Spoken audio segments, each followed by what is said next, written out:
यदि कसैले तपाईलाई भन्छ म यो धरतीमा मात्र होइन मङ्गल ग्रहमा मानव बस्ती बसाल्छु, पेट्रोलियम कारको सट्टा इलेक्ट्रिकल कार बनाउँछु र रकेट बनाएर अन्तरिक्षमा पठाउँछु भन्छ भने तपाईँ के भन्नुहुन्छ? पागल? यति मात्र नभएर आफ्नो 47औं जन्मदिनमा 24 घण्टा काम गरेर जन्मदिन मनाउँछन्, 1 घण्टा पनि सुत्दैनन्। मैले कुरा गर्दैछु इलोन मस्कको। इलोन मस्क आज विश्वको सबैभन्दा धनी र प्रभावशाली व्यक्ति छन्। उनी एक्लैले कडा सङ्घर्ष गरेर बनेका हुन्, न कि बाउबाजीबाट बनेर आएको हो। इलोन मस्कबाट हामीले सिक्नुपर्ने कुराहरू धेरै छन्। मैले उहाँको 7 क्वालिटीहरू बताउन गएको छु, भिडियो अन्तिमसम्म हेर्नुहोला। पहिलो रहेको छ तीव्र इच्छा। सन् 2002 मा जब इलोन मस्कले रकेट बनाउने सोच बनाए, उनी रकेट किन्न रसिया गए। रसियनहरूले एक रकेटको मूल्य $80 मिलियन मागेर उनको खिल्ली उडाए। त्यसपछि उनी त्यहाँबाट आए, फर्के र उनले रकेट बनाउने सोच बनाए, फर्स्ट प्रिन्सिपल थिङ्किङ प्रयोग गरेर।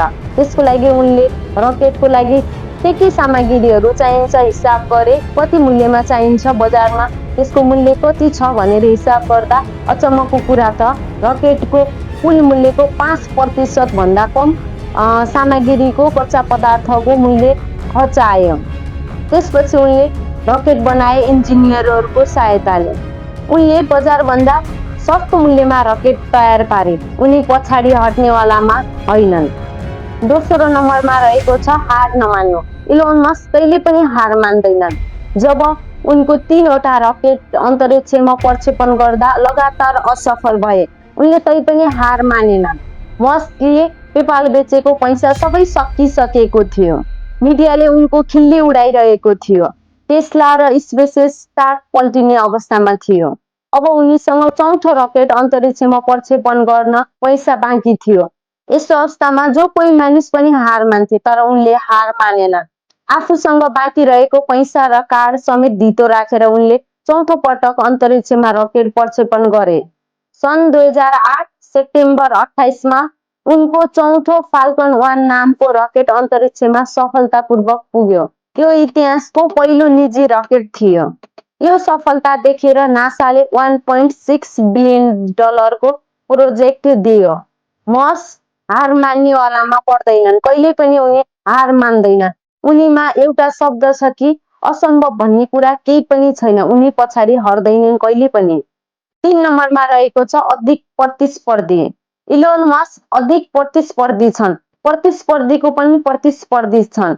उनी एक टाइममा स्कुलको परीक्षामा क्लासको प्रतिस्पर्धी बने सबैभन्दा नम्बर 1 मा थिए, यानि कि सबैले जितिसकेका थिए। तैपनि उनले शिक्षकलाई भने मेरो कपी रिचेक गर्नु, मलाई लाग्छ उनीहरूभन्दा म अझ धेरै अगाडि छु।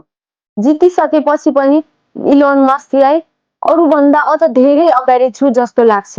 4 नम्बरमा रहेको छ दृढ सङ्कल्प। उनी आफ्नो 47औं जन्मदिनमा 24 घण्टा काम गरेर मनाए, 1 घण्टा पनि सुतेनन्। हामी के गर्छौँ? हामी खाने, पिने, डान्स गर्ने, पार्टी गर्ने, रमाउने, मोज मस्ती गर्ने गर्छौँ। तर विश्वको धनी व्यक्ति इलोन मस्क आफ्नो जन्मदिनमा 24 घण्टा काम गरेर मनाउँछन्। उनी भन्छन् मेरो गोल अचिभमेन्ट नै मेरो सेलिब्रेसन हो, मेरो सफलता नै मेरो सेलिब्रेसन हो। म काम गरेर सेलिब्रेसन मनाउँछु। म यस्तो फाल्तु तरिकाले पागलको जस्तो गरेर सेलिब्रेसन मनाउँदैन। 5 नम्बरमा रहेको छ छोटो समयमा ठुलो डिसिजन। सन् 2018 मा टेस्ला कम्पनीमा हाइएस्ट अर्डर आएको थियो। 50,000 भन्दा बढी कार अर्डर आएको थियो। यो कुनै पनि कम्पनीको लागि असम्भव थियो, तर इलोन मस्कले 100% डेलिभरी गर्छु भनेर टार्गेट लिए।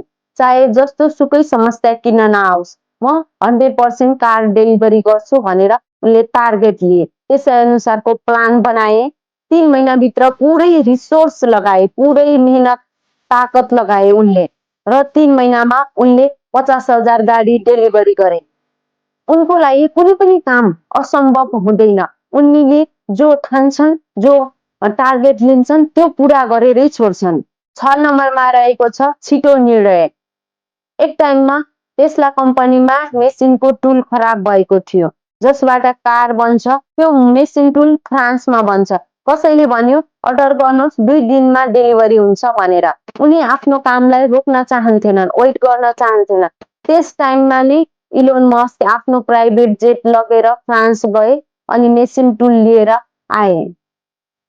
उनी भन्छन् जस्तो सुकै समस्या किन नआओस्, काम रुक्नु भएन, निरन्तर काम अगाडि बढ्नु पर्यो। उनको त्यो सोच धारणा छ।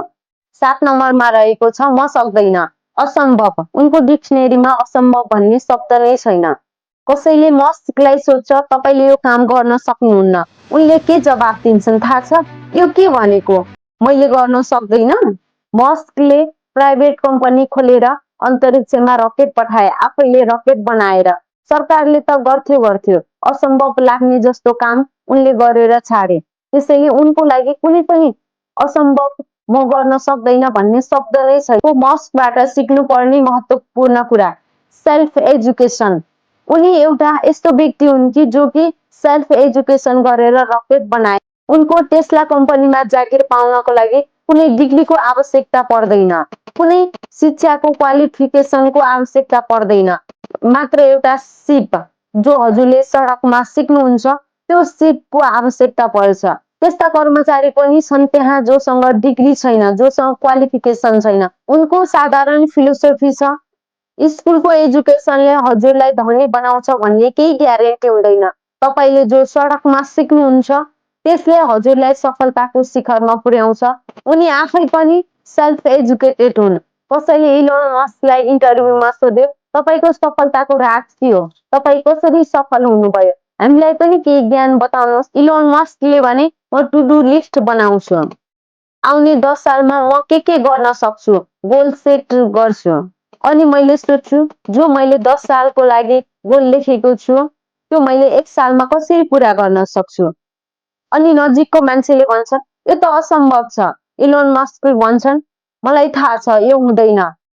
अनि इन्टरभ्यू सोध्ने व्यक्तिले भन्छ हजुरले किन लेख्नुहुन्छ त? जो मानिस 10 सालमा गएको छ, मैले 1 सालमा गर्न गएको छु, मलाई विश्वास छ त्यो व्यक्तिभन्दा मैले धेरै राम्रो गर्छु। मैले लेखेको 20 गोलमा 10 गोल पूरा गर्न सकम्ला, 10 गोल पूरा गर्न नसकम्ला। तर मैले 1 सालको लक्ष्य नलेखेको भए त्यो 10 वटा गोल पनि पूरा हुन्थेन।